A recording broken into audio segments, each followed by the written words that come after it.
नमस्कार। पिछली वीडियो में मैंने आपको बताया था कि अंगूठे पर जो कौन से चिन्ह शुभ और अशुभ परिणाम दे रहे हैं और वो किस प्रकार से अपना परिणाम दिखाते हैं। इसी क्रम में हम आज की वीडियो में फिर से बात करते हैं। मैंने पिछली वीडियो में आपको बताया था कि सितारे का चिन्ह जो है वो अंगूठे में अशुभ परिणाम देता है।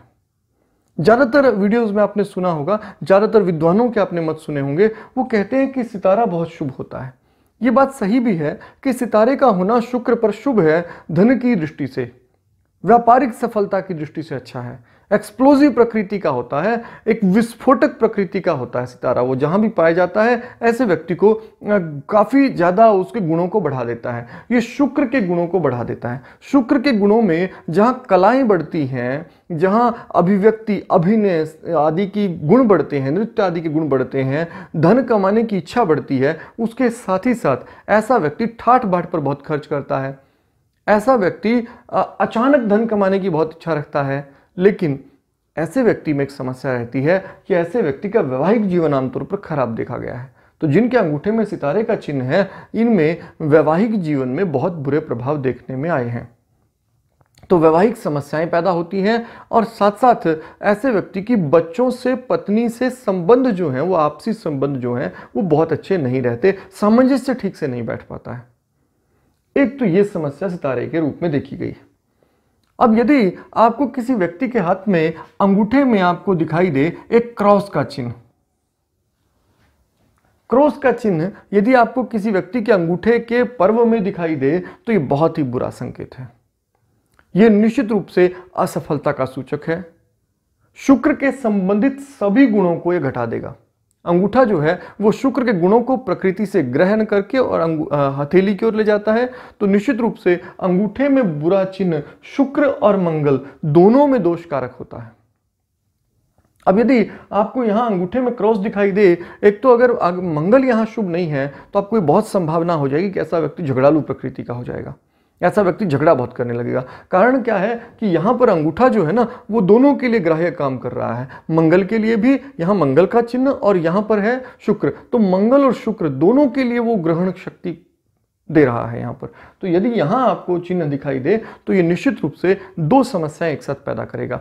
एक तो ये अगर मंगल आपका अशुभ है तो ये झगड़े की प्रवृत्ति पैदा करेगा, किंतु यदि शुक्र भी आपका शुभ स्थिति में नहीं है या बहुत ज्यादा क्रॉस बड़ा और स्पष्ट है तो ये असफलताओं का सूचक हो जाएगा।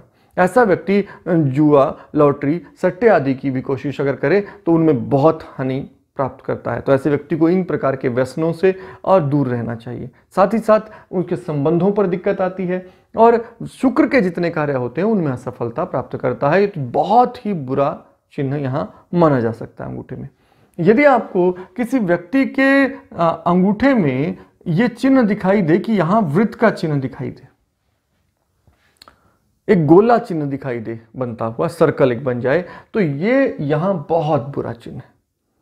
ऐसा व्यक्ति आमतौर पर देखा गया है कि लॉटरी, जुआ, सट्टा या अचानक धन कमाने के चक्कर में ऐसे ऐसे कार्यों में इन्वॉल्व हो जाता है। उचित अनुचित किसी प्रकार का हो सकता है, वो मामला नहीं है, लेकिन इस तरह कार्यों में इन्वॉल्व हो जाता है और अपना बहुत सारा पैसा इस पर नष्ट कर देता है। दूसरा, ऐसा व्यक्ति ठाठ बाट के चक्कर में भी बहुत सारा पैसा अपना नष्ट कर देता है। ये भी वहाँ एक समस्या देखी गई है। जिनमें ये चिन्ह होता है उनमें, और जिनमें यहाँ क्रॉस होता है उनमें भी, और जिनमें यहाँ से स्टार होता है उनमें भी शुक्र के संबंधित रोग, यानी कि सेक्सुअल रोग जो होते हैं, मधुमेह के संबंधित रोग जो होते हैं, इस प्रकार के जो रोग हैं जो शुक्र के संबंधित हैं, खास तौर पर शुक्र के संबंधित है जनन संबंधी रोग। तो स्त्री पुरुष में जनांग के संबंधित रोग दोष ये पैदा करता है। संतान उत्पादन की क्षमता को भी ये प्रभावित करता है। तो ऐसी स्थिति में ये अशुभ चिन्ह यदि हो तो निश्चित रूप से ये समस्या कारक होंगे। अब यदि आपको किसी व्यक्ति के हाथ में यहां पर दिखाई दे एक काला तिल, काला तिल, काला तिल अंगूठे में होना निश्चित रूप से अशुभ संकेत है। ये जहां जनन रोग पैदा करता है, खास तौर पर रोग का कारक होता है, वहीं अपयश का कारक भी होता है। ऐसे व्यक्ति को संबंधों की वजह से या मित्रों की वजह से या आपसी लोगों की वजह से या बहुत घनिष्ठ मित्रों की वजह से धोखे का सामना करना पड़ सकता है या उनके साथ उनसे अपयश मिल सकता है बार बार। तो अपयश संबंधी समस्याएं इसमें ज़्यादा रहती हैं जब तिल हो। ये तब की बात कर रहा हूं मैं यदि आपके अंगूठे के अंदर की ओर यदि आपको तिल दिखाई दे, लेकिन यदि अंगूठे के बाहर की ओर पीछे यहां आपको तिल दिखाई दे, यहां तिल होना भी बहुत बुरा है। ऐसे व्यक्ति को बहुत तरह की समस्याएं देखनी पड़ती हैं। आमतौर पर यह देखा गया कि यदि यहां एक तिल है तो ऐसे व्यक्ति के साथ छेड़छाड़ की समस्याएं बहुत होती हैं, उनका यौन शोषण की संभावनाएं बहुत रहती है, उनके ऊपर जबरदस्ती होने की संभावना बहुत रहती है। और कुछ विद्वानों का मत है और कुछ व्यवहार में भी ये पाया गया है कि यदि यही 2 तिल किसी के दिखाई दें, यदि आपको अंगूठे में यहां पर किसी के 2 तिल दिखाई दें, तो ऐसे लोगों को तो निश्चित रूप से देखा गया है कि यौन शोषण संबंधी समस्याओं का सामना करना पड़ा है या इसकी कोशिश की गई है उनके साथ। तो ये निश्चित रूप से बहुत बुरा है। यदि यहां आपको अंगूठे पर 2 काले तिल दिखाई दें तो वो बाहर की ओर हों तो ये बहुत बुरा है। यदि अंदर की ओर हों तो भी ये बुरे हैं। जीवन भर ऐसे लोगों को समस्याएं आती रहती हैं तिल के संबंधित, लेकिन ये बहुत ज़्यादा बुरा नहीं है। यहाँ पीछे की ओर यदि आपको बिल्कुल ठीक यहाँ 2 तिल दिखाई दें तो ये बहुत ज़्यादा बुरा हो जाता है, क्योंकि ऐसे लोगों को सेक्सुअल अब्यूज़ या हरासमेंट का सामना करना पड़ा है।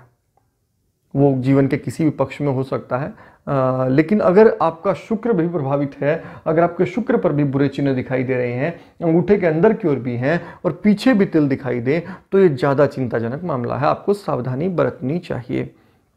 जिन लोगों को यहाँ पर अंगूठे में क्रॉस का चिन्ह दिखाई दिया है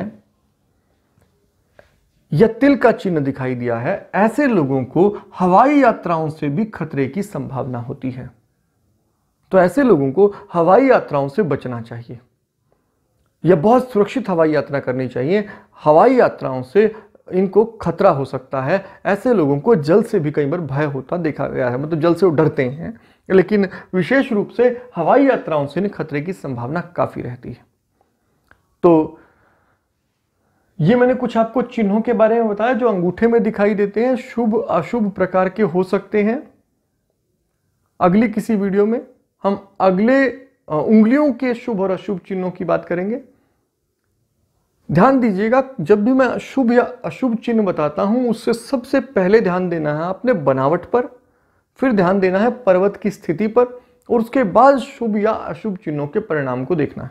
बहुत लोग कहते रहते हैं कि भाई मेरे हाथ में तो तिल है लेकिन बुरा फल नहीं आ रहा है, या मेरे हाथ में तिल है लेकिन बहुत ज़्यादा बुरा फल आ रहा है।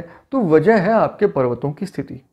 कुछ हाथों में रेखाएं नहीं होती हैं, केवल 1 या 2 रेखाएं होती हैं या केवल 3 रेखा होती हैं, तो इसका अर्थ ये नहीं है कि वो संघर्ष करेंगे। आपको उनके हाथों में देखना है पर्वतों की स्थिति। यदि बहुत अच्छे पर्वत हैं हाथ में और केवल 3 रेखाएं ही हैं तो बहुत अच्छी बात है, इससे कोई समस्या नहीं है, उनका जीवन बड़ा सुखद जाएगा। कम रेखाएं होना अच्छी बात है, सरलता है जीवन की, और ऐसे लोग काफी सरल होते हैं, काफी प्रगति करते हैं, किसी प्रकार की कोई समस्या इनमें नहीं देखी जाएगी। ठीक। और दूसरा बात रही कि अगर आपके हाथ में बहुत ज्यादा रेखाएं हैं तो क्या आप सदैव दुखी ही रहेंगे? ऐसा भी नहीं है। जब आपके हाथ के पर्वत बहुत अच्छे हों, रेखाएं आपके हाथ में बहुत अधिक हैं, तो ये देखिए कि अच्छे प्रकार की रेखाएं या बुरे प्रकार की रेखाएं हैं।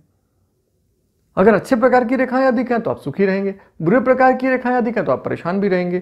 किंतु अगर आपके पर्वत बहुत अच्छे हैं और बहुत सारी रेखाएं हैं तो निश्चित रूप से आप परेशानियों का सामना कर रहे हैं, किंतु बहुत सारी परेशानियों के बाद आप सफल तो होंगे, ये तो निश्चित बात है।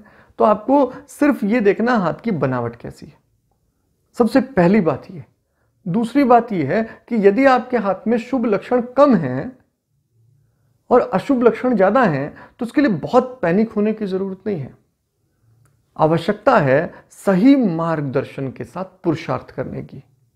अपने गुरु आचार्य से मिलिए, आपके आसपास जो भी विद्वान लोग हों उनसे संपर्क करिए, उनसे सलाह लीजिए, उनसे अपने आध्यात्मिक गुरुओं से इस बारे में आप सलाह ले सकते हैं, अपने धार्मिक गुरुओं से आप इस बारे में सलाह ले सकते हैं, अपने आसपास की ज्योतिषी से इस बारे में आप सलाह ले सकते हैं, या आप स्वयं भी, मैं आपको सिखा ही रहा हूँ, आप स्वयं अपने आप को मार्गदर्शित कर सकते हैं। तो आप निर्णय करिए, उसके आधार पर आगे बढ़िए।